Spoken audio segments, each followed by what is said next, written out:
നിലമ്പൂർ ഉപതെരഞ്ഞെടുപ്പ് പ്രഖ്യാപിക്കുവാൻ ഇനി ദിവസങ്ങൾ മാത്രമാണ് അവശേഷിക്കുന്നത്. ഏതു നിമിഷവും പ്രഖ്യാപിക്കപ്പെടാവുന്ന ഉപതെരഞ്ഞെടുപ്പ് മുന്നിൽ കണ്ടുകൊണ്ട് മുന്നണികളും പാർട്ടികളും നേരത്തെ തന്നെ മണ്ഡലത്തിൽ സജീവമായിരുന്നു. UDF-നെ സംബന്ധിച്ചും LDF-നെ സംബന്ധിച്ചും നിലമ്പൂർ അതിജീവനത്തിന്റെ പോരാട്ട ഭൂമികയാണ്. LDF-ന് പ്രത്യേകിച്ച് CPM-ന് PV അൻവറിനുമേൽ ആധികാരിക വിജയം നേടണമെങ്കിൽ നിലമ്പൂർ ഇടത്തോട്ട് ചായുക തന്നെ വേണം.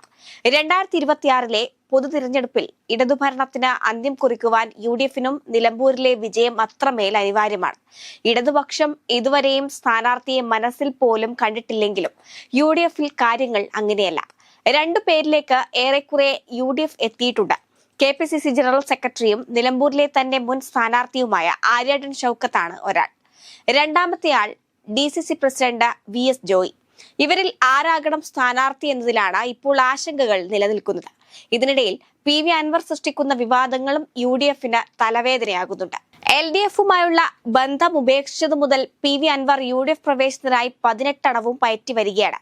സ്വന്തം പാർട്ടി രൂപീകരണ ശ്രമം മുതൽ തൃണമൂൽ കോൺഗ്രസ് വരെ എത്തി നിൽക്കുന്ന അൻവറിന് മുന്നിലുള്ള അവസാന അവസരമാണ് നിലമ്പൂരിലെ ഉപതെരഞ്ഞെടുപ്പ്. തിരഞ്ഞെടുപ്പിന് മുൻപ് UDF-ൽ പ്രവേശനം നേടാനായില്ലെങ്കിൽ അത് തന്റെ രാഷ്ട്രീയ ഭാവിയെ തന്നെ ബാധിക്കുമെന്ന തിരിച്ചറിവിൽ വ്യക്തമായ കണക്കുകൂട്ടലിലാണ് അൻവറിനുള്ളത്. മുന്നണി പ്രവേശനത്തിന് സമ്മർദ്ദമുയർത്തുന്നതിന്റെ ഭാഗമായാണ് അൻവർ DCC അധ്യക്ഷൻ VS ജോയിക്കായി വാദിക്കുന്നതെന്നാണ് കോൺഗ്രസ് നേതൃത്വം വിലയിരുത്തുന്നത്. ഒന്നുകിൽ താൻ നിർദ്ദേശിക്കുന്ന സ്ഥാനാർത്ഥിയെ നിർത്തുക, അല്ലെങ്കിൽ മുന്നണിയിൽ പ്രവേശനം. ഇതാണ് അൻവർ മുന്നോട്ട് വെക്കുന്നത്. അൻവറിന് വഴങ്ങി ജോയിയെ സ്ഥാനാർത്ഥിയാക്കിയാൽ ആര്യാടൻ ഷൗക്കത്തിനെ എങ്ങനെ നേരിടുമെന്നാകും കോൺഗ്രസ് നേതൃത്വത്തിന് മുന്നിലുള്ള വെല്ലുവിളി. എന്നാൽ മുന്നണിയിൽ പ്രവേശനം നൽകുന്നതിന് പല സഖ്യകക്ഷികൾക്കും നേതാക്കൾക്കും എതിർപ്പുമുണ്ട്. അൻവറിനെ പിന്തുണയ്ക്കുന്നതും നിലവിലെ സാഹചര്യത്തിൽ ഗുണം ചെയ്യില്ലെന്നാണ് പാർട്ടിയിൽ പൊതുവെയുള്ള വിലയിരുത്തൽ. നിയമസഭാ തെരഞ്ഞെടുപ്പിന് 1 വർഷം മാത്രം ബാക്കി നിൽക്കെ ഇടതു മുന്നണിയുടെ സിറ്റിംഗ് സീറ്റിൽ മത്സരിച്ച് വിജയിച്ചാൽ വലിയ ആത്മവിശ്വാസമാകും പാർട്ടിക്കും മുന്നണിക്കും ഉണ്ടാവുക. അൻവർ മറ്റൊരു സ്ഥാനാർത്ഥിയെ നിർത്തിയാൽ UDF-ന്റെ വിജയ സാധ്യതകൾക്ക് മങ്ങലേൽക്കും. അതുകൊണ്ട് തന്നെ കൈച്ചിട്ടിറക്കാനും മധുരിച്ചിട്ട് തുപ്പാനും വയ്യാത്ത അവസ്ഥയിലാണ് കോൺഗ്രസ്. തന്നെ മുന്നണിയിലെടുക്കുകയാണെങ്കിൽ കൂടുതൽ ഗുണം ചെയ്യുമെന്നാണ് അൻവർ പറയുന്നത്. അക്കാര്യം കോൺഗ്രസ് നേതൃത്വത്തെ താൻ അറിയിച്ചിട്ടുണ്ടെന്നും ഇനി അവർ തീരുമാനിക്കട്ടെ എന്നുമാണ് അൻവർ വ്യക്തമാക്കിയിരിക്കുന്നത്. സ്ഥാനാർത്ഥി നിർണയത്തിൽ ഉൾപ്പെടെ അൻവർ അതിരു കടന്ന് ഇടപെടുന്നത് ലീഗിനും അത്ര പിടിക്കാത്ത മട്ടാണ്. മണ്ഡലത്തിന്റെ ചുമതലയുള്ള AP അനിൽകുമാറുമായി PV അൻവർ ചർച്ച നടത്തിയിരുന്നു.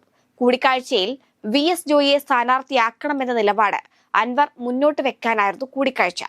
അൻവർ രാജിവെച്ച സമയത്തും VS ജോയിയെ സ്ഥാനാർത്ഥിയാക്കണമെന്ന് അൻവർ അറിയിച്ചിരുന്നു.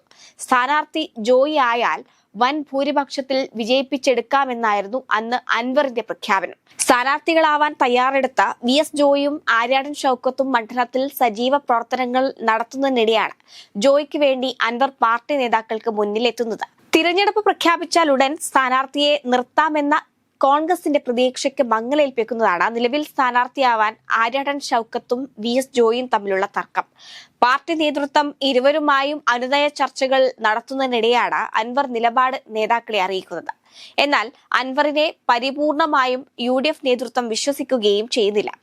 അൻവറിന്റെ സഹായം കൂടാതെയും മണ്ഡലത്തിൽ വിജയിക്കാൻ കഴിയുമെന്ന് UDF-ലെ ചില നേതാക്കളെങ്കിലും ആത്മവിശ്വാസം പ്രകടിപ്പിക്കുന്നുണ്ട്. ഇപ്പോൾ UDF-ന് മുൻപിൽ നിബന്ധനകൾ വെക്കുന്നുണ്ടെങ്കിലും യാതൊരു ഉപാധികളും ഇല്ലാതെയും അൻവർ UDF-നെ സഹായിക്കാനും സാധ്യതയുണ്ട്.